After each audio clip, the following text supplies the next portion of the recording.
Assalamualaikum, Dokter Adit. Selamat malam, Dokter. Ya, waalaikumsalam. Selamat malam. Ya, Dokter sudah bergabung bersama kita semua. Baik, karena waktu sudah menunjukkan pukul 18:35, maka kita akan segera memulai kuliah umum pada malam hari ini. Assalamualaikum warahmatullahi wabarakatuh.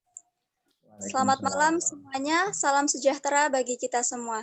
Yang terhormat, Dr. Aditya Yudana, DRH MSI, selaku pemberi materi pada malam hari ini, serta rekan-rekan sekalian yang telah menyempatkan hadir dalam kuliah umum WDAC, yaitu tentang penyakit parasitik yang sering menyerang reptil dan cara pencegahannya. Sebelum kita mulai kuliah umum pada malam hari ini, saya akan membacakan peraturan untuk mengikuti kuliah umum pada malam hari ini. Yang pertama, peserta dimohon untuk mematikan mikrofon pada saat pemateri sedang menyampaikan materi. Bagi peserta yang ingin bertanya, silakan menulis pertanyaan pada kolom komentar. Dan untuk link pengisian presensi akan diberikan melalui room chat pada saat akhir acara, sebagai bukti peserta mengikuti acara hingga selesai untuk syarat mendapatkan sertifikat. Baiklah, tanpa kita menunggu lama lagi, langsung saja. Sebelum kita memulai sebelum kita memulai kuliah umum ini, saya akan membacakan kurikulum vitae dari pemateri kita yang luar biasa. Baik, kepada panitia, saya minta tolong untuk ditampilkan kurikulum vitae dari pemateri kita pada malam hari ini, yaitu Dr. Aditya Yudana, DRH MSI. Beliau merupakan salah satu dosen di PSDKU Universitas Airlangga di Banyuwangi, dan beliau dari Departemen Parasitologi. Nah, di sini terdapat beberapa tulisan Dr. Adit, yaitu diantaranya salah satunya uji total Escherichia coli pada susu sapi segar di Koperasi Peternak Sapi Perah, Karyo, Ngeremboko, Kecamatan Purwoharjo, Kabupaten Banyuwangi. Dan masih banyak lagi bisa kita lihat, tentu banyak tulisan-tulisan yang sudah dimuat oleh Dr. Adit. Tentu sangat luar biasa sekali pemateri kita pada malam hari ini ya. Dan di situ ada juga isolasi dan identifikasi Aspergillus sp pada paru-paru ayam kampung yang dijual di Pasar Banyuwangi. Semoga kita semua bisa mengikuti jejak Dr. Adit ya, bisa meluncurkan tulisan-tulisan penelitian yang sangat bermanfaat bagi orang lain. Baiklah, rekan-rekan sekalian, sebagaimana kita tahu, reptil merupakan kelompok hewan vertebrata berdarah dingin dan bersisik. Nah, contoh hewannya misalnya antara lain yang kita tahu buaya, kadal, ular, kura-kura, penyu, dan sebagainya. Lalu sebenarnya reptil-reptil ini berkemungkinan untuk memiliki penyakit parasitik, dan apa saja sih penyakit parasitik yang bisa diderita oleh reptil dan juga bagaimana cara pencegahannya. Nah, karena kita semua sudah penasaran, tentunya langsung saja kita mendengarkan kuliah umum dari Dr. Adit. Kepada panitia juga dipersilakan untuk menampilkan materi yang akan disampaikan. Silakan waktu dan tempat kami persilakan kepada Dr. Adit.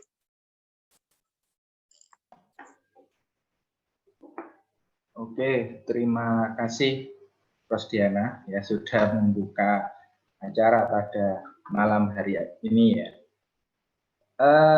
Panitia, ini saya punya waktu berapa menit atau berapa jam maksimal? Iya dokter, diperbolehkan maksudnya memberi materi sampai pukul 19.35. 19? Dok, iya. Oh ya, Setelah itu dilanjutkan sesi tanya jawab untuk teman-teman yang mau bertanya. Mungkin kami batasi 2 saja cukup ya dok ya. Oke, ya. Ya. Soalnya saya kira sampai tengah malam jam 12 ya. Oh iya.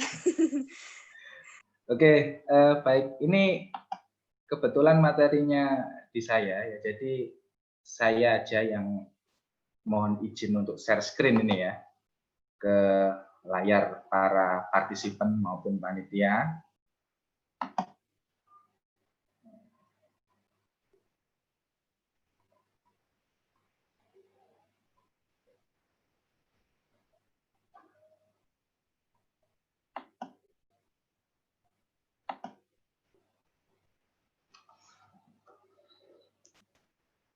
Baik, saya rasa sudah tampil ya pada menu screen.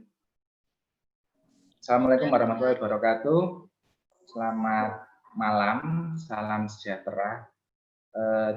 Pertama-tama tentunya saya juga ingin mengucapkan terima kasih kepada panitia begitu ya yang sudah menyiapkan jauh-jauh hari acara pada malam hari ini, dan juga kepada seluruh partisipan yang sudah hadir menyempatkan untuk mengikuti pemaparan materi pada malam hari ini.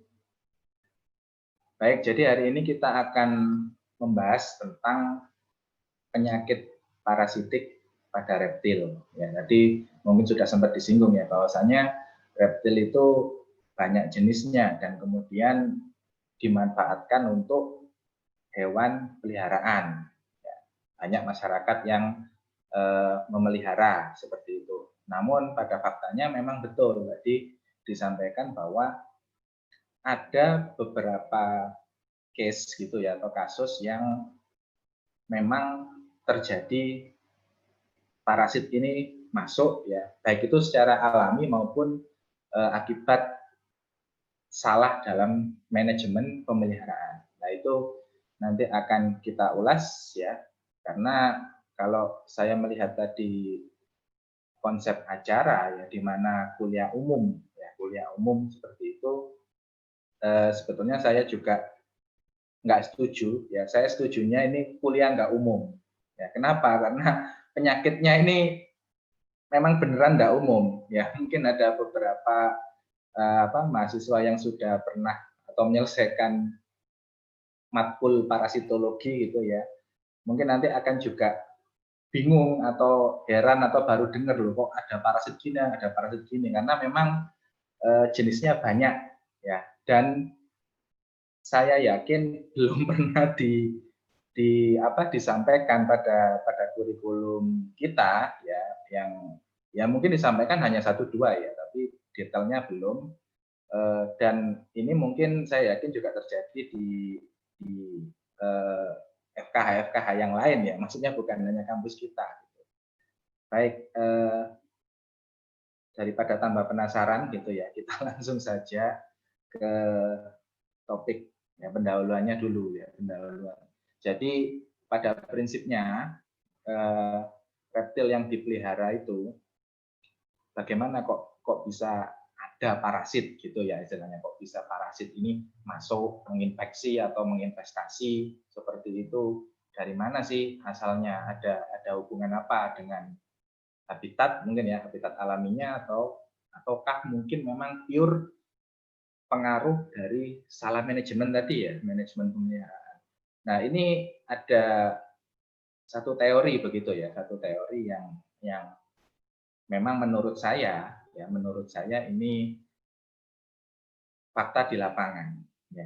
Jadi kalau di Indonesia pada umumnya itu masyarakat yang memanfaatkan reptil ya, masih banyak sekali kita temui yang asal usulnya tangkapan liar atau istilahnya kita sebut wild caught ya, wild caught reptil ini banyak ya, meskipun ada juga yang enggak ya. Loh, terus yang enggak dapat dari mana?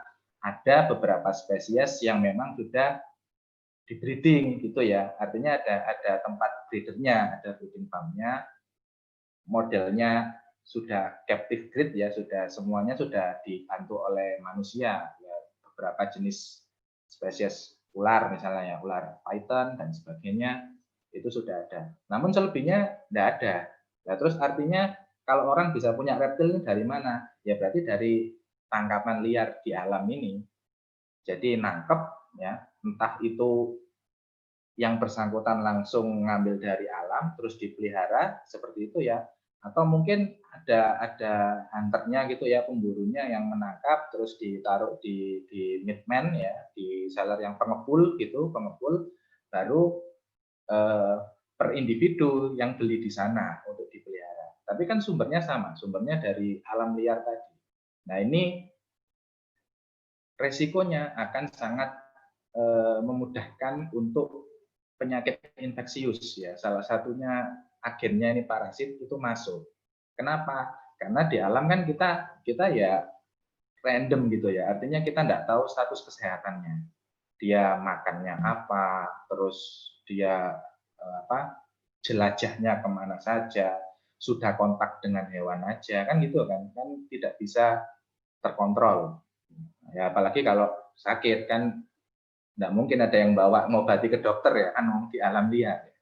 Beda kasus dengan yang ada ownernya, ada ownernya. Nah, tapi ini tidak hanya berlaku ini ya, berlaku apa namanya statis seperti itu, teori ini maksudnya ya.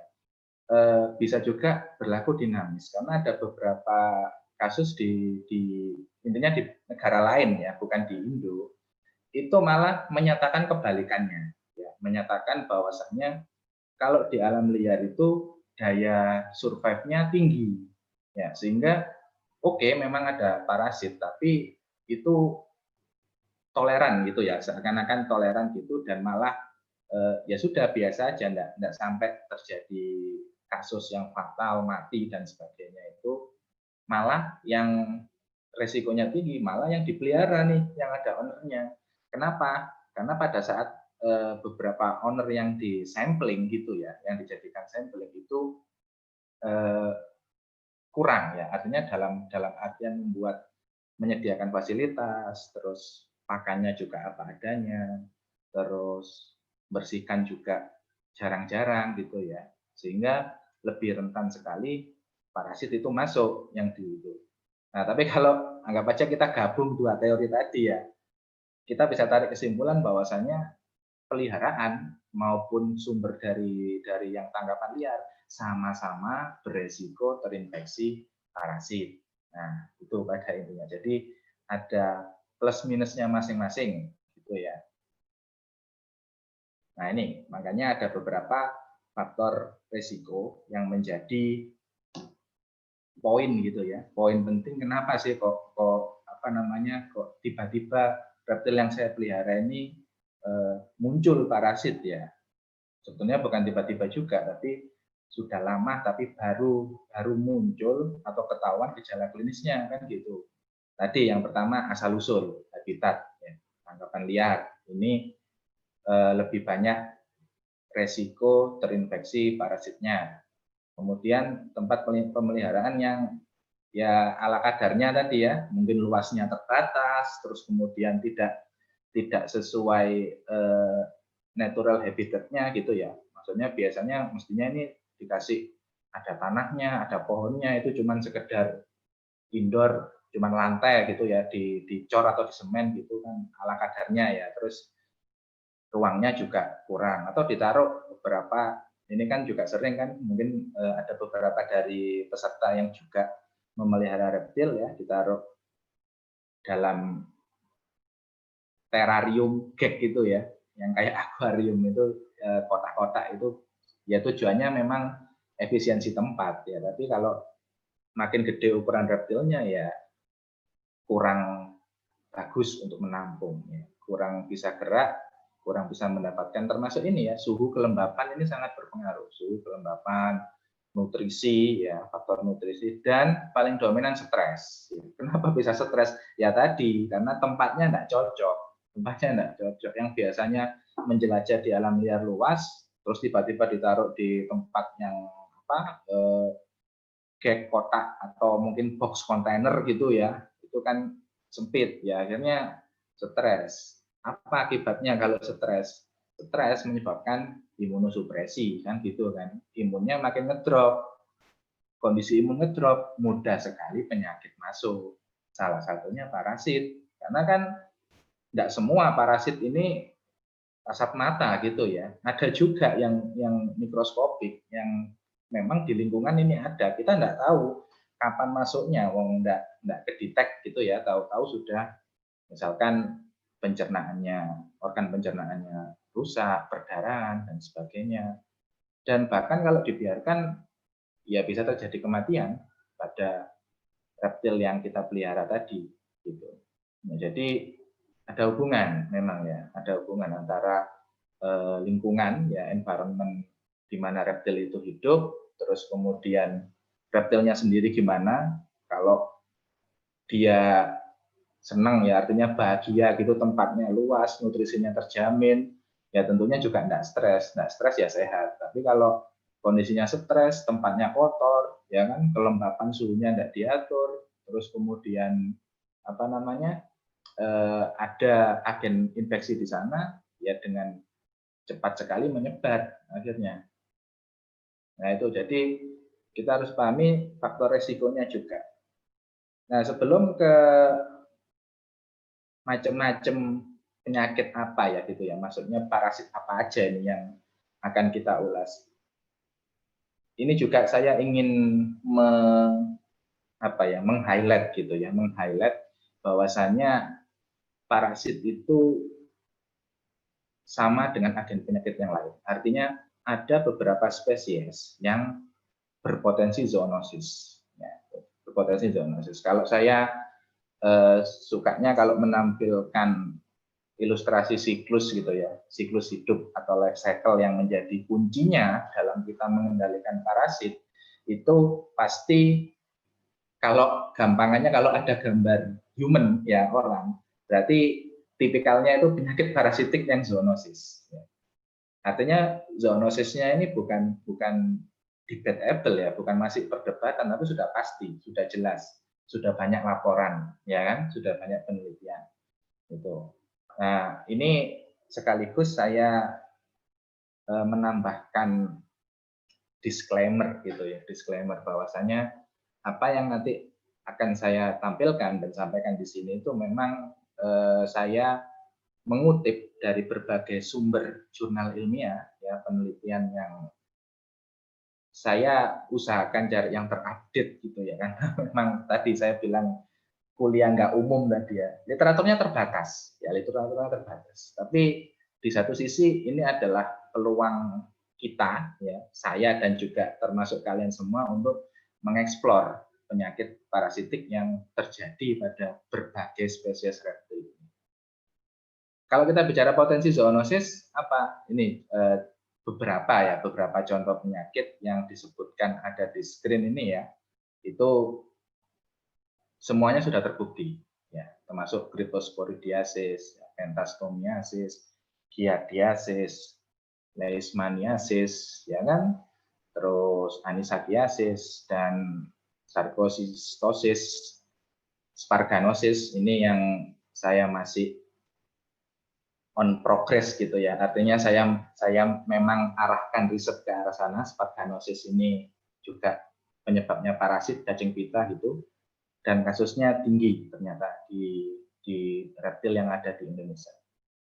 Tuh ya, jadi memang kalau kita lihat beberapa lain ya, ini nanti tabel mungkin ya nanti bisa saya share lah mungkin lewat panitia gitu ya, materinya ini sebagai bahan acuan kalian bahwasanya beberapa penyakit yang disebut tadi itu sudah ada laporannya, sudah terbukti, sudah ada datanya, bahkan sampai ini ya, HUS ya, induk semang itu ada misalnya ini Cryptosporidium parvum ya, itu pernah ditemukan di ular ya, jenis lizard. Lizard ini kan banyak, bisa iguana, bisa bearded dragon, bisa jenis-jenis kadal kecil ya. Bahkan cicak juga masuk lizard ya, kalau kita lihat penggolongan reptilnya.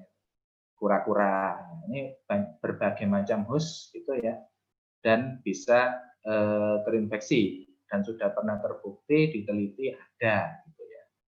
Termasuk ektoparasit. Nah, ini bisa kalian perhatikan kalau di tabel ini Ixodidae itu kan familinya caplak keras gitu ya. Caplak keras ini ektoparasit yang sangat potensial. Kenapa? Dia ngisep darah ya, tapi ukurannya besar, sehingga kalau kita ada satu hewan yang terinvestasi caplak parah gitu ya, makin banyak problemnya ya, karena udah darahnya hilang, terus penyakit lain bisa masuk, ya kan, protozoa darah ikut masuk, bakteri, virus bahkan bisa dibawa juga, kan gitu.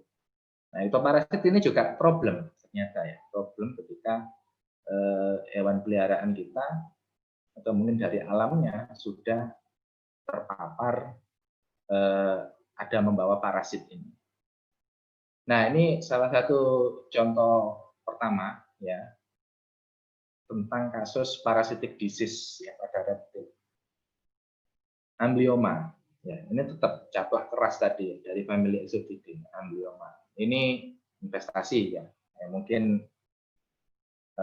Mungkin dasar, tapi ya saya ingatkan lagi lah bahwasanya kalau agen penyakit ini berada di luar kan bahasa medisnya investasi, ya, investasi parasit. Tapi kalau kayak protozoa yang di usus, di saluran cerna itu ya infeksi karena masuk ke dalam.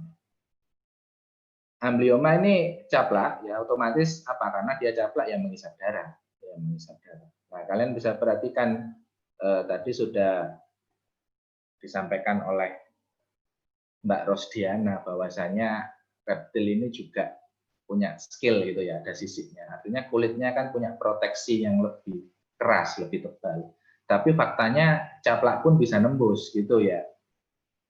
Dan tipe apa ya? Tipe mulutnya itu sudah didesain meskipun tebal ya, ternyata masih bisa terisap juga darahnya. Nah, ini contoh yang di bagian lateral ini ya, rahangnya pipinya itu ya, pipinya tortoise ini, kura-kura darat.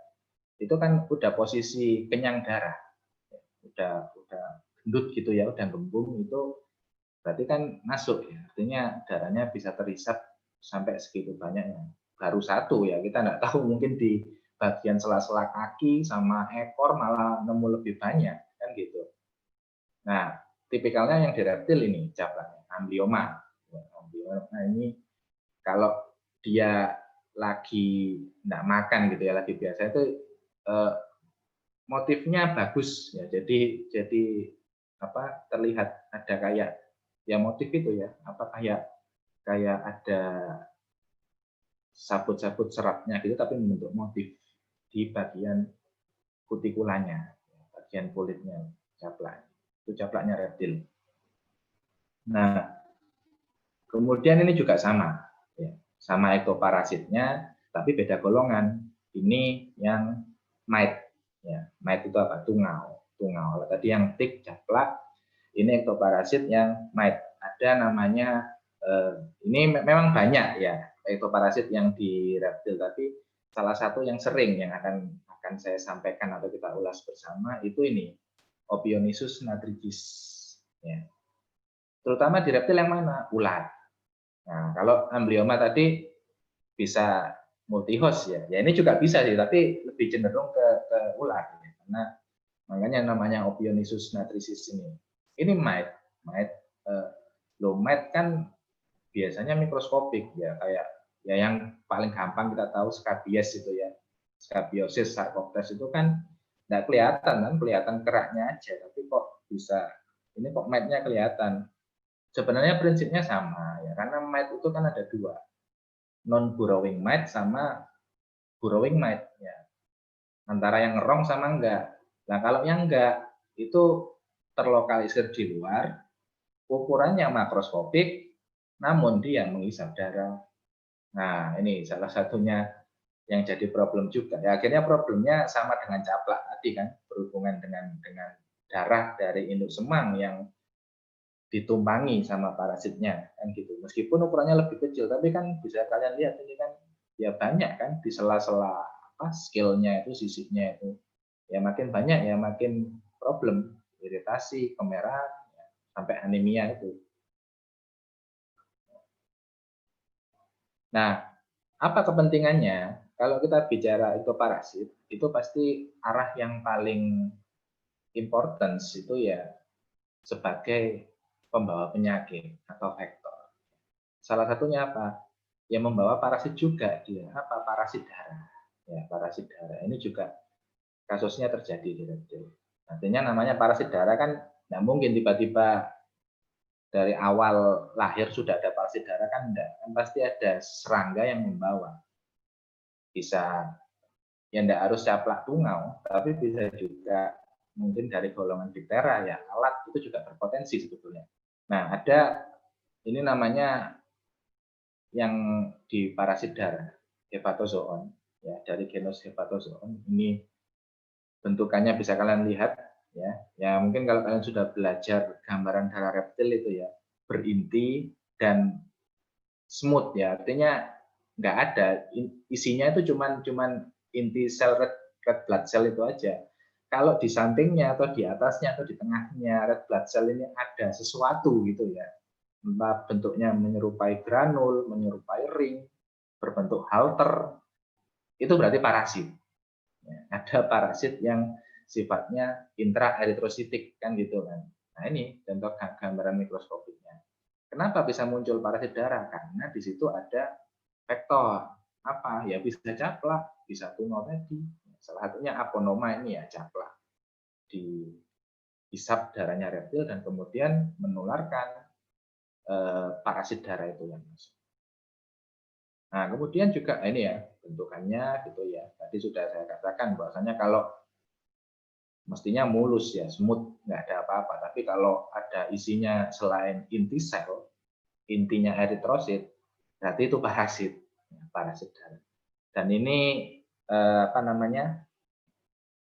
Saya yakin kalau kalian mungkin ada yang tertarik meneliti mengambil darahnya reptil ya, yang dari tangkapan liar atau mungkin dari yang dipelihara orang tapi sumbernya tangkapan liar. Coba kita sampling darahnya, itu pasti nemu. Maksudnya pasti tidak harus hepatozoon ya, bisa nemu macam-macam gitu.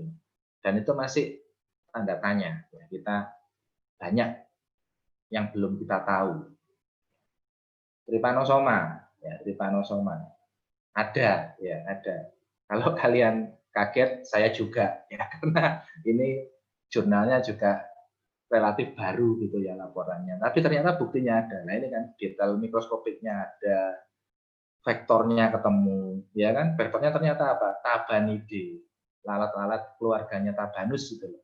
Kalau kita mungkin di ternak belajarnya kan kita kenal ya yang paling terkenal ya sura ya, trypanosomiasis itu di mamalia. Tapi ternyata di hewan berdarah dingin ini masuk juga, ya masuk juga apa namanya spesies yang lain gitu loh. Trypanosoma. Dari mana? Ya tetap dari vektor. Kan dia predileksinya habitat parasitnya di darah. Harus ada vektor yang membawa. Vektornya juga harus menghisap darah agar syarat penularannya terpenuhi. Gitu. Nah ini kan ada agak berbeda ya kalau kita lihat morfologinya. Kalau mungkin kalian masih ingat apa Trypanosoma evansi, ya kan, Brucei, Lewisi itu ya, Lewisi di tikus tapi masih mamalia juga. Nah ini menarik, ini di reptil. Ya. Kebetulan nemunya di ini ya, buaya. Ya. Buaya beneran ya, bukan buaya darat, buaya beneran di wilayah Afrika sana. Nah ini kemudian ada juga protozoa yang enggak di darah. Jadi kan protozoanya di darah. Ini di gastrointestinal tract, saluran cerna dari reptil tersebut. Ternyata juga mirip ya dengan mamalia. Ada entamoeba, ada Palandidium kan gitu kan. Yang paling sering ini ketemu Entamoeba invaden ini ya. Itu sering sekali kalau kita screening atau cek fesesnya berbagai jenis reptil, baik itu yang tangkapan liar maupun dipelihara, itu ketemu stadiumnya, yaitu kista. Masalahnya entamoeba kan kista infektif, ya artinya apa? Kalau tadi dipelihara satu kontainer atau satu tempat itu ada berbagai spesies atau satu spesies tapi banyak ya, satu spesies ular tapi ada beberapa ekor. Yang satu bertelur apa? Defekasi ya, defekasi ngeluarin kistanya entamoeba. Terus di situ juga dipakai aktivitas makan, masuk secara peroral, kontam ya, kontaminasi.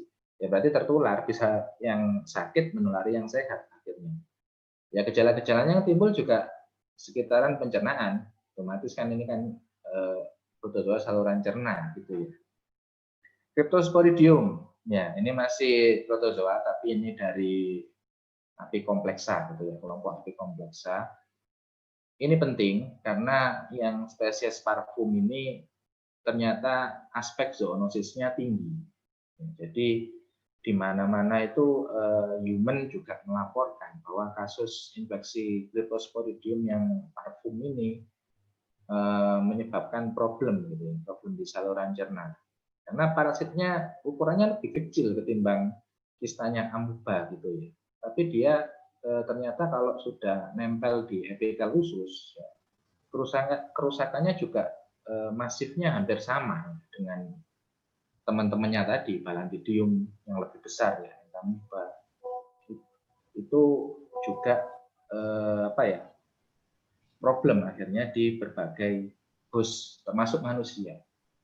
Nah ini bisa kalian lihat salah satu contoh tadi yang zoonosis ya, yang parfum. Tapi kalau kita spesifikkan di reptil ada yang sering ketemu yang serpentis, ya, Cryptosporidium serpentis. Namun gejala yang ditimbulkan sama akhirnya. Ini kalau kalian lihat gambaran histopatologinya itu ya, sel-sel epitel ususnya ditemukan stadium ookista kalau sekarang. Kalau tadi kista, ini ookista, tapi ya sama, merusak juga kan gitu. Bisa pecah, bisa merusak sel di sekitarnya, gambaran mikronya. Sel-sel radang kalian perhatikan banyak ya, yang bintik-bintik itu banyak sekali. Terus kalau kita lihat pada gambaran makroskopisnya, ya, yaitu penampakan organnya langsung ya secara kasat mata, itu ya ini perdarahan ya, kemudian terjadi reaksi inflamasi yang hampir merata. Ini kan akhirnya ya kalian bisa bayangkan ya gimana sakitnya ya kalau pencernaan, terutama kayak ular gitu kan, ininya lebih panjang ya, ususnya lebih panjang ya, otomatis sangat-sangat mengganggu atau sakit gitu ya. Bahkan kadang diarenya juga disertai darah. Dan juga Cryptosporidiasis ini ya, penyakit yang disebabkan oleh Cryptosporidium di beberapa reptil ya, contoh dari golongan lizard ini leopard gecko itu juga sering terlihat ya, yang gejala yang umum apa, yaitu anoreksia. Ya, anoreksia tidak mau makan, akhirnya apa? Akhirnya mengarah ke kakeksia. Kakeksia itu apa? Kurus kering. Ya wajar karena kan tidak ada asupan nutrisi kan. Karena tadi dia tidak nyaman. Mau dibuat makan itu ya susah, pencernaannya hemoragi gitu kan, berdarah kan, gesekan tadi, epitelnya juga udah pada rusak semua, ya akhirnya nggak mau makan, kurus, kering, ya mati, bisa terjadi ini kan, letargi, lemes, terus dead, ya mati. Itu Cryptosporidiosis. Emeria, ya Emeria ini juga ada. Emeria kita kenal penyebab oksidiosis ya, oksidiosis itu kalau yang problem secara meluas itu kan di unggas ya, di poultry. Ternyata di reptil, golongan reptil ini juga ada. Mamalia kan juga ada kan, banyak. Di kelinci itu kan juga kasusnya sering. Koksidiosis, Emeria ini juga ada di reptil. Karena penularannya juga direct gitu ya, kalau kita perhatikan cycle-nya itu tadi. Artinya ada feses penderita yang keluar, terus kontam dengan makan atau minum, terus dikonsumsi oleh reptil yang sehat, ya masuk. Ini beberapa apa namanya fasenya gitu ya. Ya ini yang infektif. Ookista, tapi ookista yang gimana? Yang bersporulasi. Tandanya gimana? Kalau kita lihat di mikroskop, terdapat 4 sporokista yang isinya masing-masing 2 sporozoid. Kan gitu kan. Untuk identifikasi apakah itu Emeria atau bukan. Karena kalau kita sampelnya feses gitu aja kan nemunya macam-macam tuh ya. Kan nggak harus nemu protozoa, kadang helmin cacing juga ketemu. Ini yang di akuatik ya, reptil yang di akuatik apa namanya, penyu gitu ya. Jadi kalau di kita reptil yang ada di laut kan gitu kan, mamalia yang ada di laut itu juga ada kan, paus, lumba-lumba gitu kan. Meskipun kalau kita mengacu pada undang-undang perikanan, penyu masuknya ikan, ya disebut ikan. Gitu. Tapi kita tidak bahas itulah ya. Kita bahas parasitnya.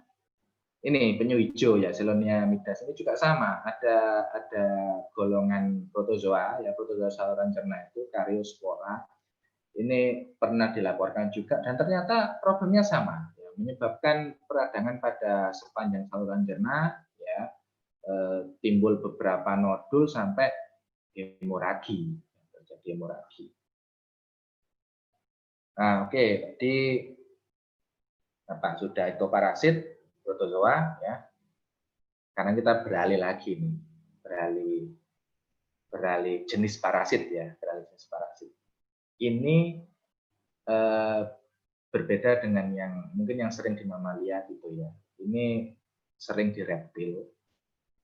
Namanya pentastomida ya, atau pentastomid, atau penyakitnya pentastomiasis tadi ya, yang di awal kita tampilannya itu kan ada pentastomiasis. Nah ini penyebabnya ini pentastomida. Apa ini? Cacing. Ya, cacing. Itu kalau kalian lihat bentukannya kan seperti itu ya.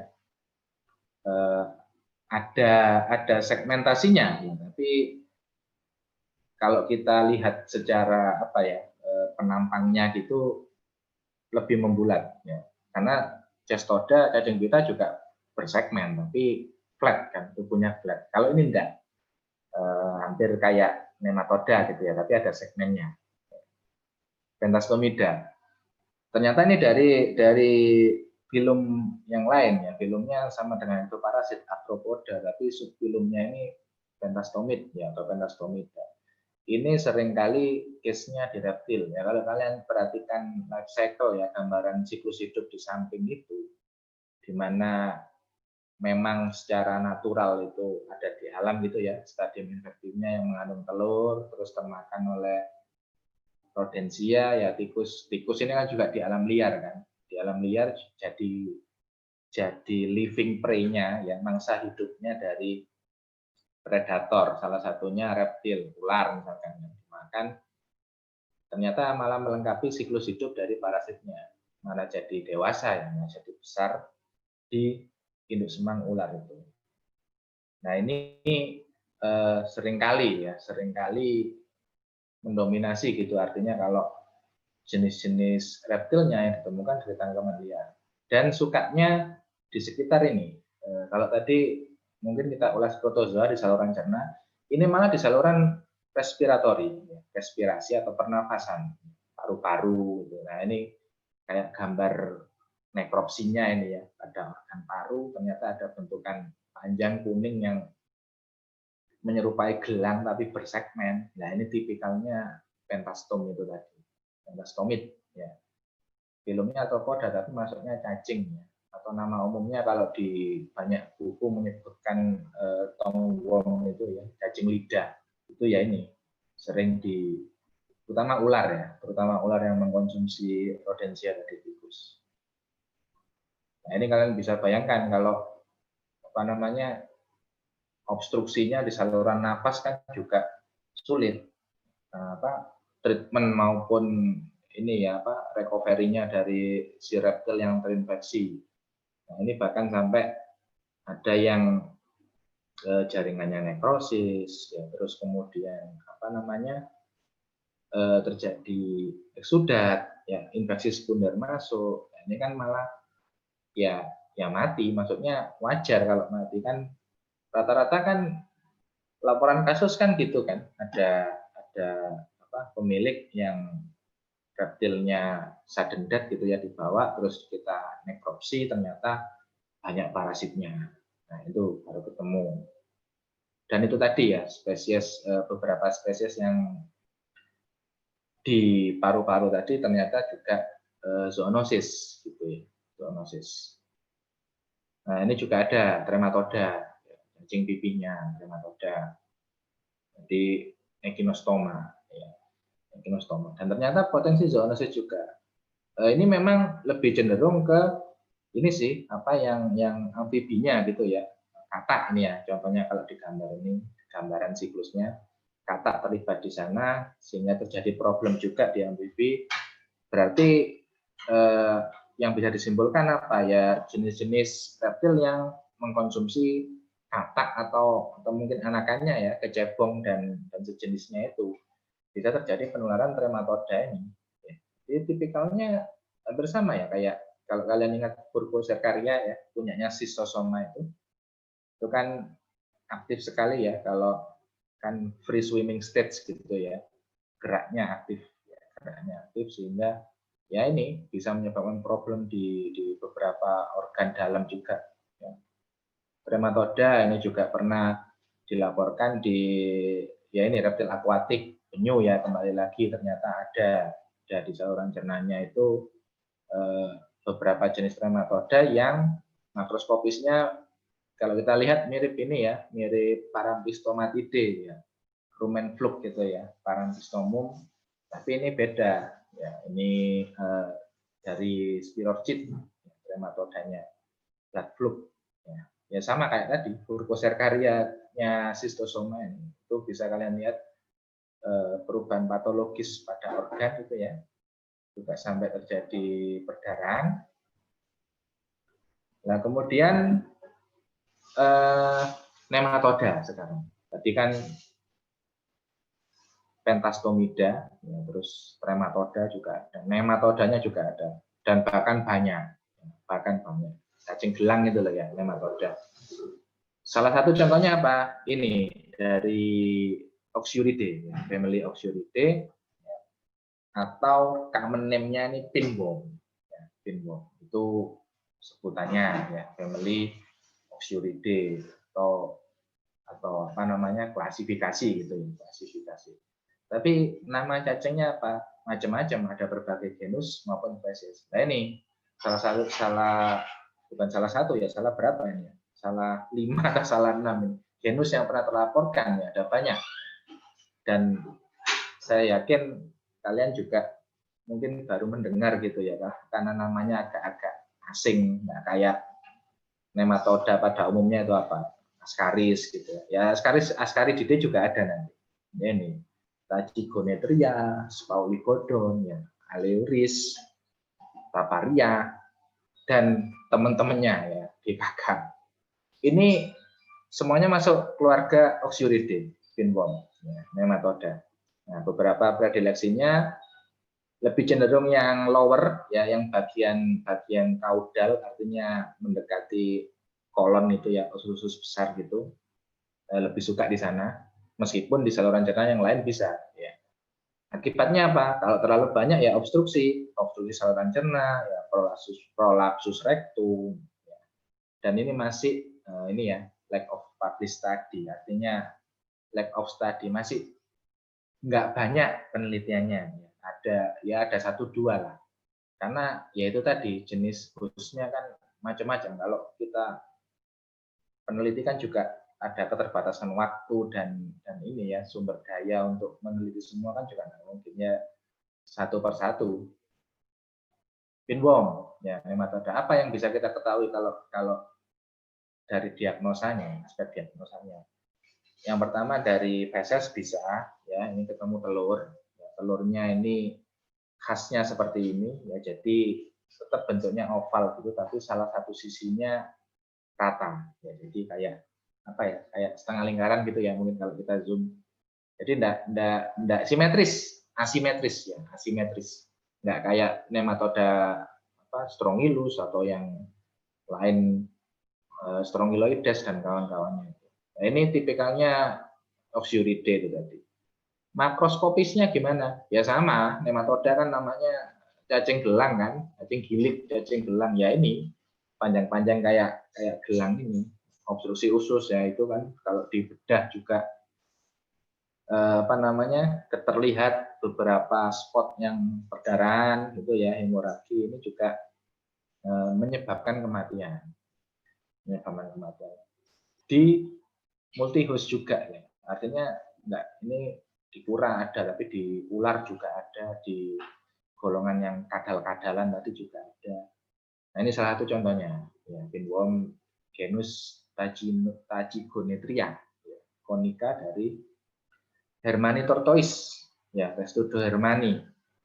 Ini apa namanya, aslinya memang bukan hewan sini, si tortoise ini, tapi sekarang banyak pemelihara atau breeder yang juga merangkap importer gitu ya, mendatangkan untuk diperjualbelikan di sini, dan banyak sekarang yang memelihara ini juga. Ternyata ini ya resikonya terinfeksi parasit ini ya. Kalian bisa bayangkan itu sampai keluar dari bagian rektum ya, saking banyaknya. Dicek fesesnya ketemu, dicek di mikroskopik, terlihat juga bahwasanya itu sudah fix pinworm ya, usidide itu. Ini yang Ascarididae ya, Ascarididae. Ya satu family lah dengan Ascaris ya. Tapi ini beda, ini lebih cenderung ke reptil ya, genusnya dari Angusticaecum ya. Angusticaecum ada banyak spesiesnya, tapi ini yang pernah dilaporkan juga, balik lagi di tortoise juga ketemu gitu ya. Kalau bicara diagnosa, tipikalnya apa sekarang? Kembali lagi ke telur. Ya, telur. Khasnya Ascaris apa sih? Ascarididae maksudnya ya. Ascarididae kan double layer ya. Artinya dinding sel telurnya itu punya lapisan lagi itu yang terlihat lebih tebal, sehingga jadi ciri khas gitu ya. Jadi ciri khas kalau kita mungkin nanti meriksa kebetulan dapat fesesnya aja ya. Dan kan enggak selalu stadium dewasa ini keluar. Tuh. Ini juga pernah dilaporkan. Ya ininya juga sama. Ascarididae yang lainnya, Ophids ascaris. Nah, ini juga sering dan ada di ini, maksudnya kasusnya enggak hanya di luar ya, di Indo juga ada maksudnya. Di rattlesnake juga ada, di beberapa jenis ular air itu juga sudah ada laporan yang di sini. Kemudian ya ular-ular peliharaan biasa seperti python dan sejenisnya itu. Nah, ciri-cirinya ini ya, nematoda, cacing gelang. Kalian bisa lihat kalau mau mengidentifikasi kan, kita nematoda kan butuh anterior sama posterior ya, ujungnya itu harus ketemu baru kita bisa mengidentifikasi apakah ini Ophids ascaris atau bukan. Ya. Ini gambaran makroskopisnya sebelahnya. Nah, itu kan ada cacing, terus kita ekstraksi, kita tarik, bekasnya gimana, mukosa ususnya itu bisa kalian lihat. Ada kemerahan itu ya darah, karena kan lihat di compare mikronya itu ya, dia kan punya mulut buat menancap gitu ya. Nah, terus kemudian Bisaloptera, ya, Bisalopteridae, ini family yang lain, tapi nematoda juga masih sama, tipikalnya ini bagian anterior itu ya, tipe mulutnya berbeda gitu ya, dan telurnya ini berlarva ya, berisi larva. Jadi hampir mirip dengan Strongyloides itu ya, yang memang tidak ada fase morulanya, tapi langsung berisi larva. Nah ini juga ada juga Strongyloides-nya ini. Terlihat identifikasi telurnya itu ya, pada Great Python ini juga banyak dipelihara di sini, Morelia viridis ini ya. Karena relatif Python ini atau ular sanca ini kan relatif karakternya ini ya, tenang gitu ya. Terus kalau dijadikan hewan peliharaan itu aman karena ya nggak berbisa ya, tapi juga gigit juga. Strongyloides ada, Capillaria ada. Ya, kalau Strongyloides, Capillaria saya rasa umum ya, kalian juga pernah dengar di unggas, di mamalia. Tapi ini ternyata juga ada cacing dari genus tersebut yang menginfeksi beberapa jenis atau spesies reptil. Ini teridentifikasi dari telurnya. Nah, telurnya kan khas juga kan, kalau Capillaria kan mirip Trichuris ya, punya polar plak tapi asimetris polar plaknya. Nah, kalau Trichuris yang simetris. Callicephalus ya, ini lebih bahaya lagi. Kenapa? Karena ini adalah hookworm-nya reptil ya, hookworm, cacing kait. Kalau kalian masih ingat Ankylostoma itu yang di mamalia kan bahaya sekali kan. Kenapa? Karena dia punya hook. Ya. itu ada giginya ya, gigi yang ya kalau kita ibaratkan taring lah, taring itu bisa digunakan untuk nancep dan dia menghisap nutrisi dari host dari situ. Namanya bukal kapsul, makanya nggak bisa nutup. Ya, selamanya dia buka gini, mulutnya posisinya. Terus ada lancetnya, ada gigi ini yang digunakan untuk menancapkan ke mukosa usus. Sehingga kerusakannya lebih fatal lagi ketimbang yang ascaridide yang hanya punya bibir biasa tadi ya. Kalau ini dilengkapi gigi lancet ini yang ditancapkan. Ini ya ciri-cirinya Kalicephalus, itu bentukan telurnya. Problemnya itu sampai terjadi infeksi sekunder ya, eksudat kering yang menumpuk dan ini ya mati sudah ya. Di corn snake ini juga relatif jinak gitu ya kalau dijadikan peliharaan. Nah ini di Varanus ya, Varanus salvator atau water monitor lizard atau biawa air atau kalau di Jatim nyambi ya, kenalnya nyambi. Tantua tiara. Ini family yang lain, Genatus stomatidae, di mana Genatus stomatidae itu ada cacing dari genus Genatus stoma namanya. Tapi dia cenderung di hewan akuatik kayak ikan, terus kemudian terutama belut ya, belut itu zoonosis, potensinya zoonosis. Tapi kalau ini terlokalisir di hanya di reptil saja ya, meskipun di family yang sama, tapi kan genusnya beda gitu loh.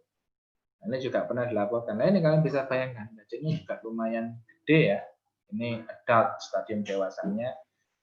Ciri khasnya ini juga cukup unik ya, bagian anterior itu bentuk seperti mahkota gitu ya. Ini kalau ini perbesaran 100 ini. Kalau kita lihat dari perbesaran lensa mikroskop yang 40 kali, yang paling kecil itu malah terlihat kayak bentukan bunga gitu ya, kayak bunga mawar yang ada tangkainya gitu. Malah apa ya, unik menurut saya. Nah ini juga belum banyak diulas atau diteliti gitu ya, belum banyak diteliti karena kalau di veterinary ya, di bidang veteriner itu Acanthocephala ini kan ini film yang lain ya. Kalau nematoda kan tadi Nematelmintes. Kalau Acanthocephala ini udah beda film lagi, film sendiri dia. Cuman masalahnya kenapa jarang dipelajari karena jumlahnya minor ya. Sehingga lack of data, ya, data kita sangat minim sekali. Padahal di berbagai hewan itu ada. Yang banyak memang didominasi dari aquatic animal, ya, ikan maksudnya. Berbagai jenis ikan itu kasusnya Acanthocephala ini banyak. Tapi ternyata ya gimana kan, kalau kalian tahu di alam kan beberapa jenis reptil kayak ular gitu kan juga ada yang ular air ya. Nah, dia konsumsi apa di air? Ya ikan, konsumsinya ya ikan juga. Akhirnya ada kemungkinan transkrip ini. Dan setelah ada beberapa yang diteliti, ternyata terbukti kan. Di ular itu ada juga Acanthocephala. Gitu loh, Acanthocephala. Ciri khasnya gimana? Acanthocephala ini kan thorny headed worm ya. Jadi kepalanya berduri. Nah itu bagian kepala yang menyatu dengan proboscis ya. Proboscisnya ini sifatnya retraktil, bisa ditarik dan bisa ditarik ke dalam dan bisa muncul. Kalian bisa bayangkan duri sebanyak itu kalau dipakai nembus mukosa ya sakit ya, artinya juga parah adanya gejala yang terjadi. Dan ini hanya beberapa saja studinya. Seluruh dunia loh ya, seluruh dunia. Jadi Indonesia ikut menyumbang scientific data gitu ya. Ini juga di yang pertama di ular xenopropis gitu ya. Atau yang pertama dulu ini di Australia ada dari green tree snake ini ya. Yang warnanya sisiknya hijau ini juga mati ya, sudah mati terus dinekropsi ternyata ada parasitnya. Terus ini dari Indo juga ya. Dendrolapis pictus ya. Acanthocephala atau dari ular tampar. Ini kebetulan yang dilaporkan oleh tim saya, gitu. Tim buaya nih timnya. Enggak, maksudnya salah satunya saya terlibat gitu ya di riset tersebut. Nah, kemudian ini ya, mudah-mudahan masih cukup waktunya karena kalau saya bicara spirometra ini suka kebablas ya, karena menarik ya. Oke ya, jadi spirometra ini terus terang saya sedang intens penelitian di sini dan masih banyak yang saya belum tahu gitu ya. Jadi semakin banyak kita meneliti, semakin banyak ilmunya, semakin banyak yang kita tidak tahu kan gitu. Spirometra, ya ini family Dipilobothridae. Kalau kalian kenal cacing Dipilobothrium itu ya, broadfish tapeworm, cacing pita yang paling besar dan itu zoonosis. Ternyata temannya ini ya, yang masih satu family itu juga sama zoonosis. Nama cacingnya Spirometra, ya, menyebabkan penyakit Sparganosis. Sparganosis. Loh kok gak spirometrosis kan gitu kan, kok Sparganosis? Karena stadium infektifnya ya, yaitu Plerocercoid ini ya, kalau kalian lihat di gambar life cycle-nya itu yang di ikan atau hewan akuatik, amfibi sama reptil itu. Plerocercoidnya ini punya common name ya, nama umum Spargana. Ya, dikenal luas dengan Spargana. Makanya nama penyakitnya disebut Sparganosis. Nah, ini penyebabnya apa? Cacing, pita, Spirometra, SPP ya, artinya ada berbagai spesies juga ini. Ciri khasnya hampir sama, dia kayak stadium ini yang Plerocercoid itu ya, yang punyanya Dipilobothrium itu kan punya botria ya, artinya bibir yang menjorok ke dalam gitu ya, masuk ke dalam. Uniknya di sini apa? Hostnya sangat luas sekali ya.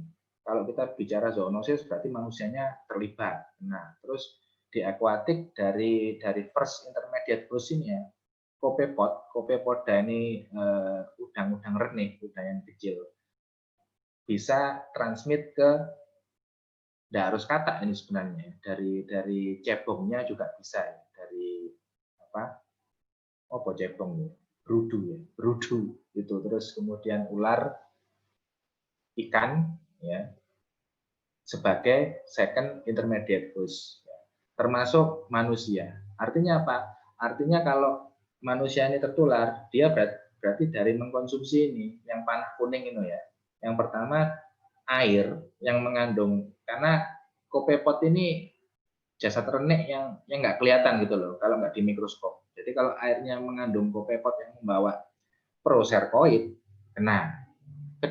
Jalur kedua, karena dia mengkonsumsi Plerocercoid yang ada pada daging biasanya ya, dagingnya kan banyak juga kan yang konsumsi katak, konsumsi ular, konsumsi biawak itu kan dimakan, dikonsumsi, akhirnya masuk ini Plerocercoidnya.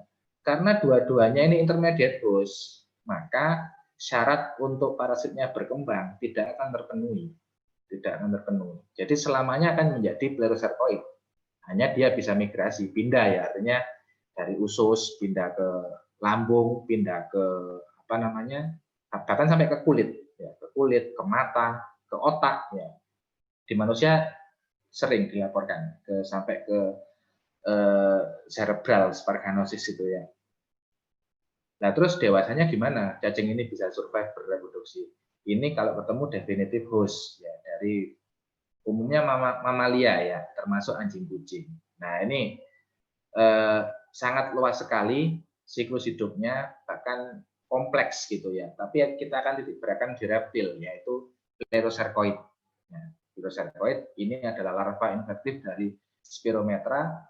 Gejala yang paling khas ya adalah timbulnya nodul subkutan ya, atau subcutaneous nodul. Itu kalian bisa perhatikan aeropoin itu ya, tanda panah itu bahwasanya ada nodul atau benjolan pada bagian kulit, permukaan kulit. Ketika diinsisi isinya apa? Isinya cacing yang hidup. Ya. Cacingnya tapi fasenya Plerocercoid ya, bukan dewasa ini, Plerocercoid, karena ular hanya second intermediate host. Termasuk katak. Ini ya, di katak kalau nemu subcutaneous nodul, kita insisi terus ekstraksi gitu ya, ditarik kayak di ilustrasi gambar itu, ya masih hidup, tapi itu Plerocercoid yang akan kita temukan dan bisa kita periksa. Artinya reptil tersebut terinfeksi Sparganosis. Kan di alam liar kan katak juga jadi makanannya reptil, nggak hanya ular ya, tapi golongan seperti kadal besar, biawak tadi kan juga. Nah ini detailnya subcutaneous nodul kalau kita insisi ya radang juga kan, ada inflamasi, ada perdarahan, terus kita ekstraksi apa namanya cacingnya keluar, ya cacing pita ini ya, cacing pita. Makanya kalau kita amati secara ini bersegmen dia tubuhnya. Nah ini kalian bisa perhatikan ya, ini bagian muskulusnya ada periserkoid, mestinya mulus gitu ya, mulus putih, tidak ada. Ini ada bercak darah, hemoragi, karena aktivitas migrasi periserkoid bisa membenamkan diri sampai ke muscle ini. Ya otomatis terjadi radang yang ya tentunya tidak nyaman ya, sakit ini, pasti sakit sekali kalau kondisi hemoraginya seperti itu. Ini masih 1 atau 2 periserkoid, bayangkan kalau seluruh tubuhnya nodul-nodul isinya Pleurosarcoid spirometra, nah tambah seperti ini yang di kulit aja udah sebanyak ini, apalagi di muskulusnya. Nah, kan kalau dikonsumsi ya terjadi apa namanya penularan ke manusia. Bahkan bisa sampai berapa itu ya, puluhan senti ya, puluhan senti.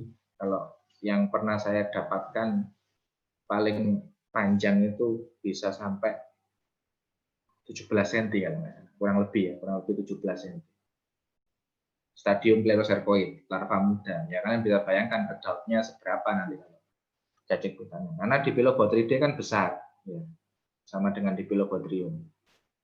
Ini yang laporan berikutnya di ular kobra Jawa, ya, Najas putatrix dan Trimeresurus insularis. Ya, ini kebetulan yang memang saya dan dibantu oleh beberapa tim untuk melakukan eksplorasi risetnya ke sini dan ternyata ketemu juga. Ini kalian bisa perhatikan ya, bagian muskulusnya perdarahan sampai begitu parah, kulitnya ya kan, itu ada yang nempel sampai ya sama hemoragi juga. Dan menariknya adalah ternyata intensitas dari berbagai ular yang terinfeksi itu berbeda derajat infeksinya. Nah, kalian lihat ini angka kejadian gitu ya, kalau kita masukkan ke rumus prevalensi macam-macam. Tapi bisa disimpulkan apa? Lebih dari 50%. Artinya kasus ini tinggi.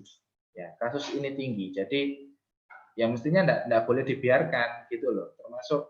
Termasuk ini ya yang di Green Pit Viper ini pasti ketemu. Artinya 100% prevalence rate. Nah, ini kan sangat mengkhawatirkan gitu ya.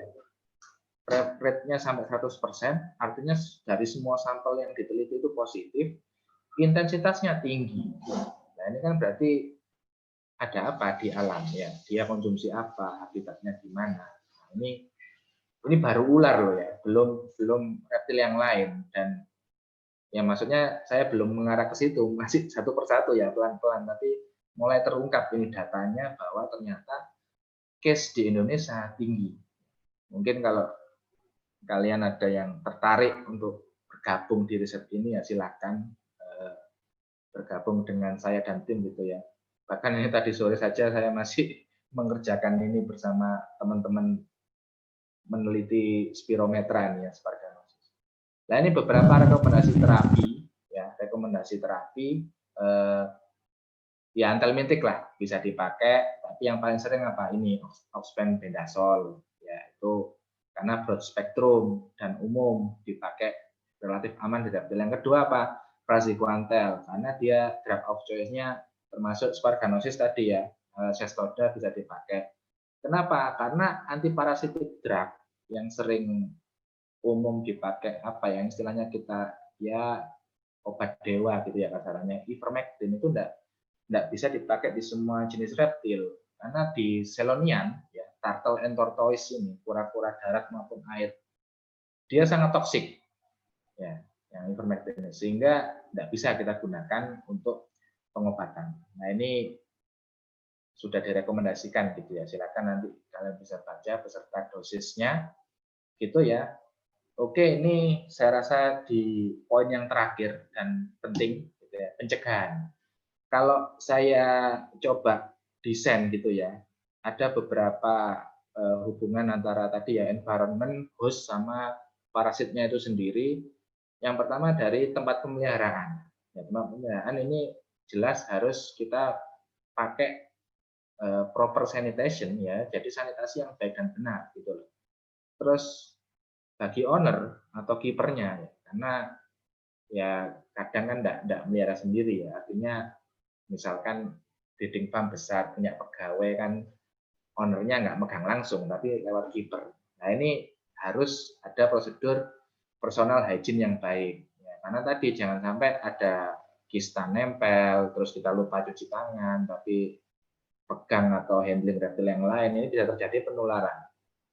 Dari reptilnya sendiri berikan pakan yang gizinya bagus ya, biar ya tadi tidak sampai stres, multivitaminnya terjaga. Dan ini yang paling penting, pakan hidup.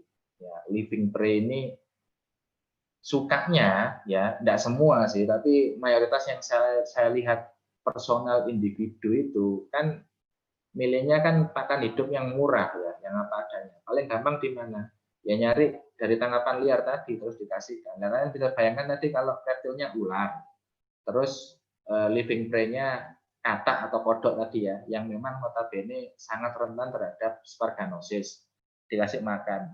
Ularnya juga intermediate host. Ya tertular, transmit penyakit. Ya. Sehingga apa? Sehingga ambil pakan hidup yang dari breeding farm yang ya ada breeding farm-nya lah.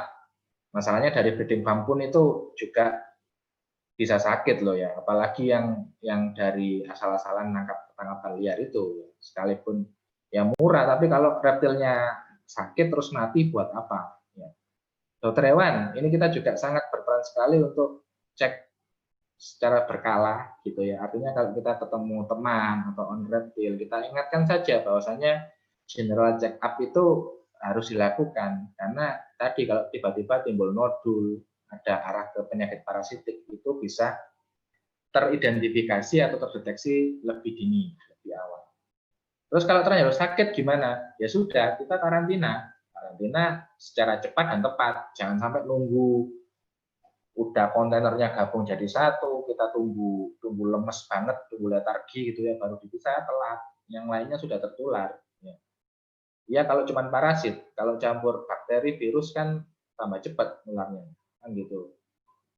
Dinas terkait ini juga ada peran penting, ya penting juga terkait yang pertama update data, ya reptil apa saja ini yang dipelihara masing-masing individu tadi, ya ini sudah dilakukan, tapi belum menyeluruh, ya belum merata.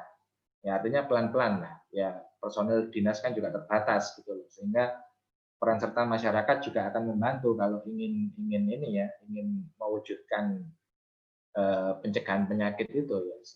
Dan juga perlu nih sosialisasi tentang manajemen perawatan yang baik dan benar. Sekarang indikatornya kita pelihara reptil apa? Intinya kan tidak ada standar prosedurnya yang bagus gitu ya. Kalau ternak kan sudah banyak ya, ternak unggas, terus sapi, bagaimana desain kandangnya dan sebagainya. Kalau di sini kan belum. Kalau hewan-hewan reptil yang dijadikan pet ini ya, hewan peliharaan. Terus mungkin bisa dibantu atau kolaborasi dengan komunitas. Kita lakukan kampanye ya, kita demo, ya. bukan demo DPR tapi ya, demo edukatif ini, demo edukatif tentang konservasi reptil ya, artinya pentingnya reptil dan akan kesehatannya ya, atau akan ancaman penyakit zoonosis ini ya. Public awareness perlu ditingkatkan ya bersama-sama ya. Kenapa? Karena begini, apapun yang kita lakukan di reptil yang notabene ini hewan liar, ya satwa liar dari alam dan sebagainya tadi, termasuk meneliti, mengedukasi, mengupdate data, mensosialisasikan, memberikan prosedur yang tepat, dan lain-lain, itu pasti ujungnya konservasi. Ya, nah konservasi itu tindakan yang tidak bisa dilakukan single gitu loh, harus together, harus bersama-sama. Siapa? Ya semua pihak ini tadi kan, dokter hewan, owner, terus kemudian komunitas yang terkait, lembaga konservasi swasta dan sebagainya itu kolaborasi agar tidak sampai ya tadilah jangan sampai terjadi outbreak zoonosis ya, meskipun ternyata angka sparganosis tadi terbukti tinggi dan ya sampai sekarang masih terabaikan ya, karena saya juga belum bisa bersuara dengan keras karena datanya juga minim gitu loh. Nah, ini ada beberapa pertanyaan akhirnya ya kalau dari beberapa materi tadi yang perlu kalian pikirkan ya, yang sukanya overthinking ini cocok ya. Jadi beberapa pertanyaan ini kalian jawab dulu ya. Apa kita sudah paham fungsi reptil di ekosistem? Apa kita sudah paham peranannya? Kalau ada tanggapan lian diperjualbelikan gimana? Terus resiko terburuknya apa? Kalau ternyata ketemu penyakit parasit, ya itu parasit mana sekiranya yang prioritas perlu dilakukan pendataan, ya surveillance maupun sampai pencegahan. Kan parasitnya banyak nih tadi. Nah, terus mana nih yang harus kita prioritaskan dulu yang perlu dikendalikan? Ya yang zoonosis. Loh, yang zoonosis juga banyak kok tadi. Yang mana? Nah, kan gitu. Datanya harus valid ya. Terus ya ini yang terakhir ini ya, apakah kita perlu ya, menjadikan reptil ini peliharaan? Kalau perlu atas dasar apa? Ya cuman ikut-ikutan atau memang hobi, kita memang sayang gitu ya, memang senang di hewan-hewan bersisik atau berdarah dingin gitu kan juga ada. Artinya enggak semuanya pemelihara itu buruk gitu loh. Ada yang meskipun skalanya kecil ya 1-2 ekor tapi bertanggung jawab, artinya full support termasuk masalah kesehatan ini.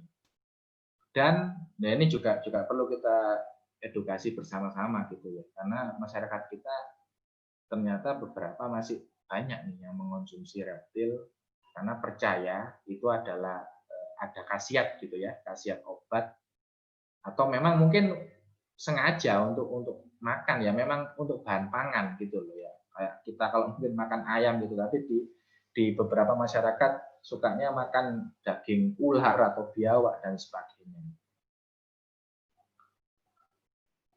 Oke, baik, saya rasa itu untuk materi yang bisa saya sampaikan. Sebenarnya masih banyak, tapi ya ternyata sudah 7:30 lebih. Jadi terima kasih atas waktu maupun perhatiannya. Untuk berikutnya saya kembalikan ke MC. Assalamualaikum warahmatullahi wabarakatuh. Waalaikumsalam warahmatullahi wabarakatuh. Terima kasih Dok atas penjelasannya, sangat luar biasa sekali dan sulit jujur saya memahaminya, benar-benar dibutuhkan konsentrasi yang sangat tinggi. Tentunya sangat kompleks sekali, macam-macam penyakit parasitik dan dari siklus hidupnya hingga hostnya, dan semuanya sangat penting untuk kita pelajari. Nah, di sini Dr. Adit, saat ini kita memasuki sesi tanya jawab. Nah, di sini saya memberikan kesempatan bagi dua orang untuk bertanya, dan di sini sudah ada beberapa pertanyaan yang sudah tampil dan langsung saya pilih 2 pertanyaan saja ya Dok ya. Ya, boleh. Iya, di sini ada pertanyaan dari Rianka dari UNER. Selamat malam, saya izin bertanya Dokter, dari helminthiasis yang dipaparkan tadi, apa saja genus cacing yang bersifat hyperparasit yang cukup sering menginfeksi? Terima kasih. Ya, silakan Dokter jawab. Oke, ini saya jawab dulu ya, berarti ya. Iya, Dokter. Ya, jadi pertanyaan dari Saudara Rianka ya, bagus sekali. Memang tentang hiperparasit ya, atau hyperparasit, yaitu ini juga simbiosis sebenarnya ya. Tapi simbiosisnya agak unik karena hiperparasitisme ini parasitnya hidup di dalam parasit, kan gitu. Nah, kalau tadi pertanyaannya yang helmin ya, yang mengarah ke helmin ya.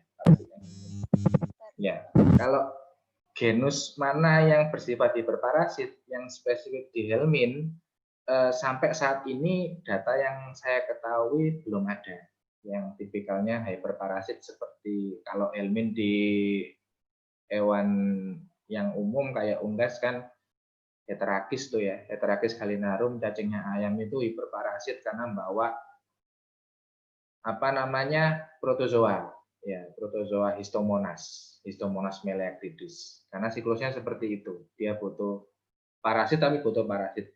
Tapi kalau dari jenis yang lain yang kita lihat bersama tadi, yaitu contohnya apa? Tadi ya protozoa darah.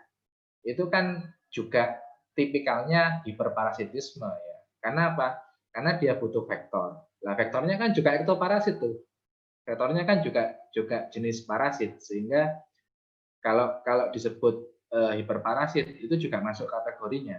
Jadi vektornya ektoparasit ternyata double ya, di dalamnya itu bawa protozoa darah tadi ya, trypanosoma, hepatozoon, terus kemudian parasit darah yang lain menggigit inang yang sehat masuk, ya sudah terjadi penularan gitu ya. Tapi kalau spesifik yang bicaranya di Helmin tadi, saat ini yang tipikalnya, kalau saya sering menyebutnya cacing yang cacingan gitu ya. Cacing yang cacingan itu belum ada datanya, atau saya belum pernah membaca laporannya gitu ya. Kalau yang spesifik ini, kira-kira seperti itu.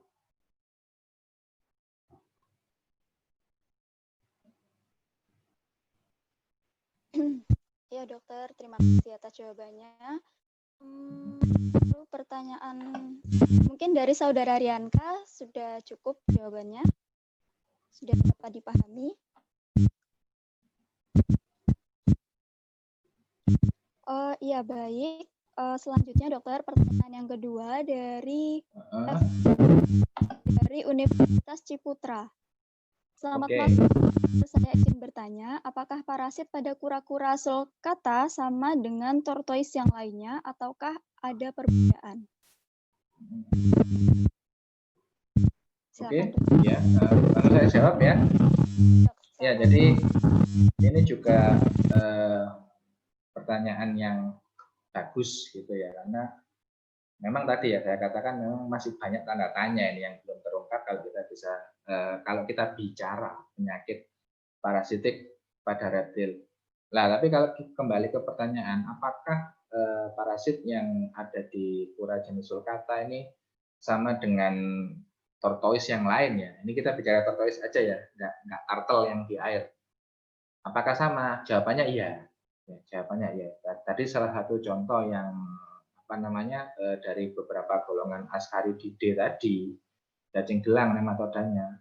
Kalau di sulcata kena, ya terus ternyata peliharanya ada jenis breed yang lain ya, mungkin Aldabra, mungkin dari Pardalis dan tortoise yang lain, termasuk Hermanni tadi ya, Hermann tortoise, bisa transmit ya. Terutama kalau tipikalnya nematoda ini kan direct life cycle ya. Artinya ada telur di feses, di lingkungan, terus kita memang sukanya torto kan butuh tanah yang luas gitu ya, tempat yang luas gitu, karena saya sendiri juga melihara masalahnya. Kalau dicampur-campur ya, ini akan semakin meningkatkan resiko. Kenapa? Contohnya data yang di ular tadi ya. Dari satu jenis parasit yang sama, kita bisa lihat intensitasnya berbeda-beda. Nah, artinya apa? Artinya kepekaan host ya, atau host specificity itu ada peran ya. Bisa jadi di sulcata nematoda tadi ini tidak begitu berbahaya gitu ya, tapi begitu diekspresikan lewat feses terus tertular di yang Aldabra mungkin ya misalnya ya, ternyata Aldabranya sensitif, bahkan dengan dosis infeksi yang kecil saja saluran cernanya bisa langsung rusak atau bahkan sampai terjadi kematian kan gitu. Nah, ini sama-sama jenis parasitnya tapi beda host, efeknya bisa berbeda. Makanya salah satu saran sebenarnya yang ini tadi belum sempat saya tersampaikan, juga penting dipahami. Kadang kan pecinta reptil itu semua jenis reptil masuk gitu ya. Artinya kita suka pelihara kura, juga kadal, juga ulat. Itu kadang berbagai jenis dijadikan satu tempat, ya. Kadang makannya bareng gitu ya. Atau mungkin sama-sama kura tapi beda breed, beda spesies. Resikonya akan semakin tinggi terhadap ancaman penularan parasit. Nah, ini yang kita hindari bersama gitu ya. Jadi jangan sampai yang bagus gimana ya tadi dipisahkan, apalagi kalau sudah terlihat terdetek keluar cacing dewasanya gitu ya dari rektum, ya segera dipisah karena tadi khawatirnya sulcatanya mungkin di prognosanya bagus ya, kita obati masih sembuh dengan baik tingkat kesembuhannya. Tapi ketika sudah terlanjur nular yang ke breed lain, Aldabra contohnya, ternyata bisa parah atau bahkan sampai bisa mati. Nah ini kan ya bisa, kalau Aldabra yang mati ya aku menangis membayangkan ya. Harganya nominalnya masih tergolong agak tidak masuk akal kalau di Indonesia ya. Kelasnya ke atas. Ya, itu. Jadi sama, tapi efeknya bisa berbeda karena ada tadi kan Kak contoh di ular tadi, responnya bisa berbeda-beda. Oke ya, kira-kira itu. Iya dokter, terima kasih atas jawabannya. Ada balasan dari Evelyn dok. Jadi Evelyn ada Oke. saya Oh ini ya di kurang kolom chat ya. dokter. Oh, bisa menghubungi dokter lebih lanjut ya dok ya, mungkin via. Oh iya boleh, sangat boleh sekali. Silakan nanti kalau apa namanya ya nomor WA saya juga ada, mau chat langsung juga boleh, atau kalau mau chat di media yang lain juga saya juga aktif di sosmed ya, Instagram juga ada, atau sekalian di follow aja ya @aditbet.id ya. Silakan nanti, atau Pak Itya nanti mungkin bisa share kontak saya juga boleh. Iya dok, siap. Oh iya dokter, berhubung ternyata kita masih memiliki waktu, ini ada sisa 2 pertanyaan. Bagaimana jika dijawab? Iya, boleh silakan. Selanjutnya ada dari Tama dari Unair. Malam dok, izin bertanya, dilihat secara umum, apakah ada obat cacing khusus untuk semua jenis reptil yang umum dipelihara? Jika ada, bagaimana cara pemberian yang tepat dan aturan pemakaiannya? Terima kasih dokter, itu aja. Oke, ya. Ya langsung saya tanggapi ya, langsung saya jawab. Menarik juga ini pertanyaannya terkait treatment. Ya, treatment. Nah, itu obat cacing ya, ini helminthiasis berarti. Helminthiasis tadi, apakah ada produk yang spesifik itu? Tadi ya saya ulas kalau di tabel yang di materi slide PPT tadi, yaitu dari golongan yang pertama ya, oxbenzodazole. Ini derivatnya benzimidazole ya. Derivatnya benzimidazole ini broad spectrum ya. Ternyata kalau untuk helmintnya di reptil itu menurut data ya, menurut beberapa riset laporan itu efektif ya, efektif sehingga ini bisa dijadikan opsi, atau bahkan beberapa owner juga menerapkan, sudah pakai. Kalau merek dagangnya macam-macam ya, salah satunya Panagyur ya. Panagyur ini kandungannya itu oxbenzodazole dari derivat benzimidazole. Itu untuk broad spectrum, termasuk yang sering apa tadi, nematoda, ya toh nematoda. Nah, terus kita ke rute atau cara pemberian. Bagaimana? Tentunya karena ini anthelmintik ya, obat cacing, yang terbaik adalah rute per oral. Ya. Kenapa? Karena rata-rata cacing itu ada di saluran cerna, begitu loh. Kecuali si spirometra tadi ya, Sparganosis, dia ternyata bisa di nodulnya bisa di kulit ya, subcutaneous nodul. Ini juga masih menjadi misteri, dia ngapain kok udah nyaman-nyaman di pencernaan di muskulus tapi kok sampai bikin nodul di kulit gitu kan. Itu juga ada pendekatan treatment yang lain seperti tadi kan, di insisi terus ditarik stadium infektifnya, terus kita kasih antiseptik biar nggak ada infeksi sekunder ya. Tapi kalau pada umumnya ya yang bagus adalah kita berikan secara per oral. Nah, yang menarik adalah bagaimana cara memberikannya. Kita lihat reptilnya apa dulu. Kan gitu kan. Kalau misalkan reptil anggap aja berbagai jenis ya, termasuk kadal, biawak, kura-kura dan sebagainya. Tapi dia masih fase baby ya, atau baby sampai juvenil lah, remaja yang nggak terlalu gede ukurannya. dihandle dengan satu orang cukup. Ya, artinya kita berikan per oral dengan menggunakan ya sama seperti kita ngasih obat di anjing kucing ya, kita sediakan spuit gitu karena antelmitiknya cair ya. Dosisnya bagaimana? Itu tadi yang di tabel tadi sudah saya kasih recommended dose-nya. Tapi kalau nggak pengen ribet, ya di kemasan itu sudah ada labelnya. Jadi ikuti saja itu, sesuaikan dengan berat badan. Ya. Jangan dikasih lebih. Kadang kan gini, oh tak kasih lebih lah biar cacingnya mati semua. Jangan, itu overdosis. Ya. Yang betul gimana? Pas. Ya. Dosisnya nggak kurang dan lebih. Tahunya dari mana? Dari konversi berat badan reptil kita.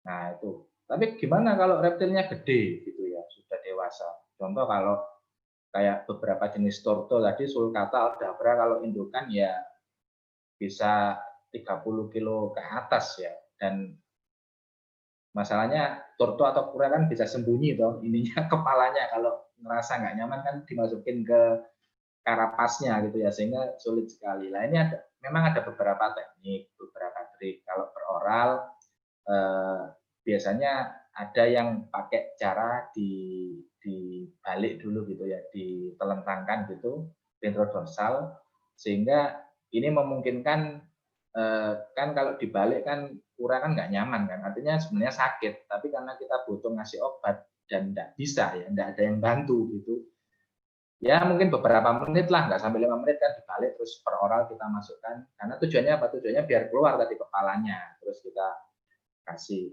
Tapi awareness-nya adalah ketika beberapa reptil yang kita pelihara itu yang memang nggak bisa dipegang. Contoh kalau dari kura ya snapping turtle itu kalau kegigit ya tembus kan tangan kalian, wong rahangnya kayak gitu tipe mulutnya.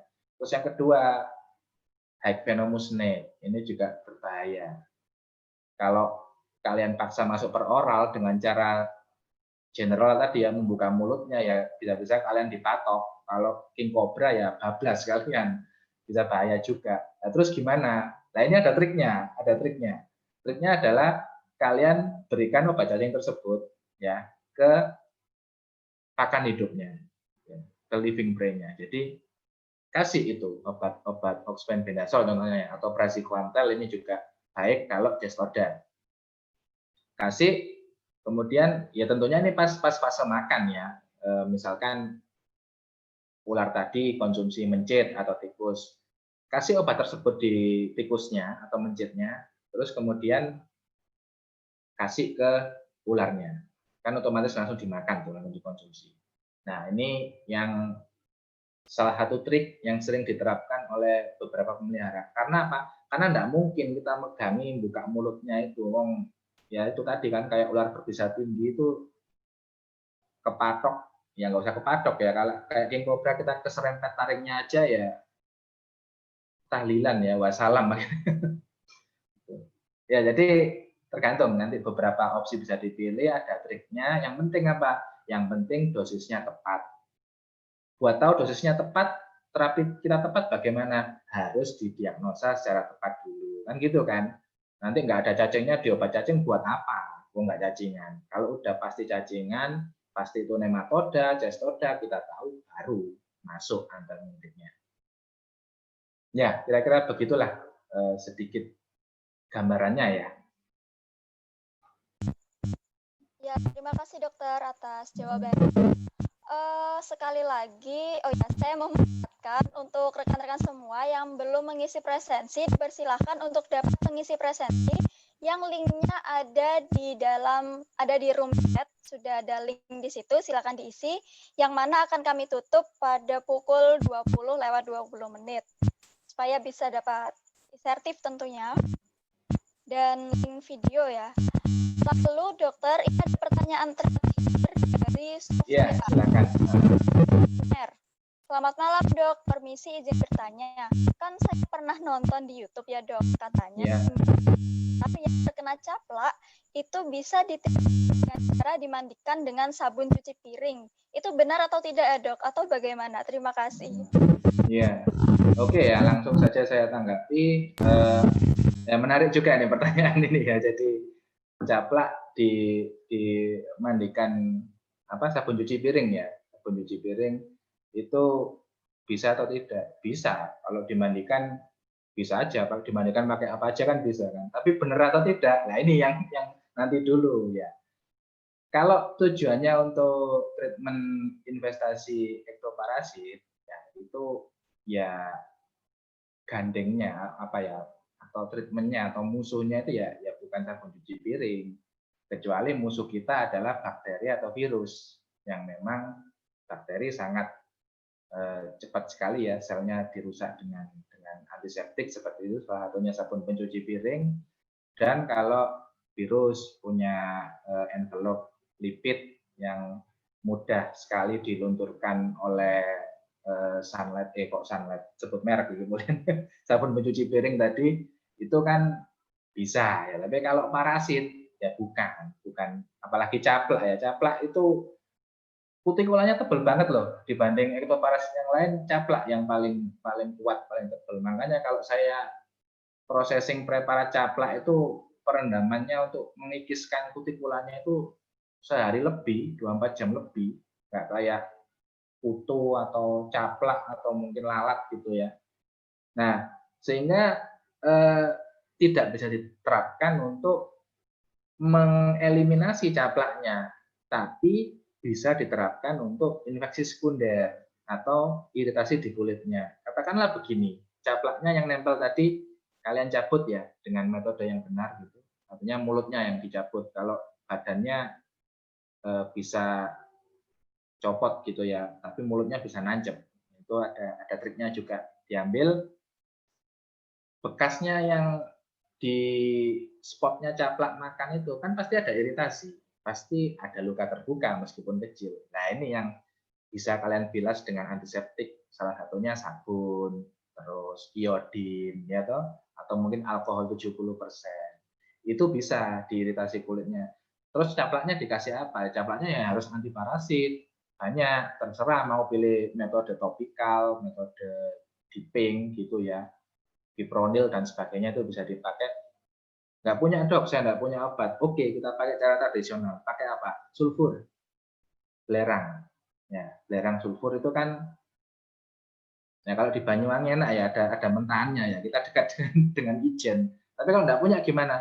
Kan di apotek banyak produknya yang kandungannya sulfur ya, sabun misalnya ya, sabun atau sampo sulfur. Silakan bisa dipakai. Itu untuk treatment ektoparasit bagus ya. Tapi kadang orang-orang cara tradisionalnya lebih ekstrim lagi, diguyur bensin gitu katanya ya, bensin atau minyak tanah gitu. Bisa nggak untuk mengeliminasi? Bisa, caplaknya memang langsung copot, langsung mati. Demikian juga reptil kalian, bisa langsung keracunan. Kan bahaya, kan gitu kan. Yang paling aman dengan tradisional sulfur tadi. Boleh direndam atau kalau hanya beberapa spot ya kayak dimandikan itu, disikat ya, kalau apa, biar bisa nyampe di sela-sela skill atau sisiknya itu. Nah itu ya, jadi memang nggak semua yang di channel YouTube itu bisa kita aplikasikan. Ya, terima kasih banyak dokter atas jawabannya. Saya menarik yang terakhir bisa dicuci dengan dengan sabun cuci piring ya dok ya. Tahu dulu saat magang itu sabun cuci piring itu dipakai untuk saat grooming, itu untuk menghilangkan keringat, maksudnya itu berlemak-lemak. Angkat lemaknya, ya, ngangkat lemaknya bisa. Iya betul. Ya, ternyata kita sudah di penghujung acara. Sudah pukul 8:08. Selanjutnya, supaya kita bisa terus terkenang kuliah umum pada malam hari ini, kita akan melakukan sesi foto bersama sebagai bentuk dokumentasi.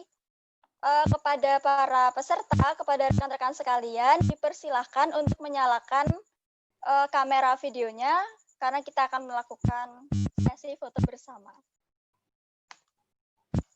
Meskipun jarak kita berjauhan, kita tetap bisa bertemu ya lewat Zoom.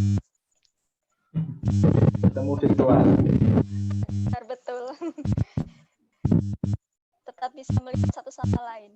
Iya, kepada panitia yang bertugas dipersilahkan untuk melakukan screenshot foto bersama. Teman-teman boleh pose. Senyum yang lebar.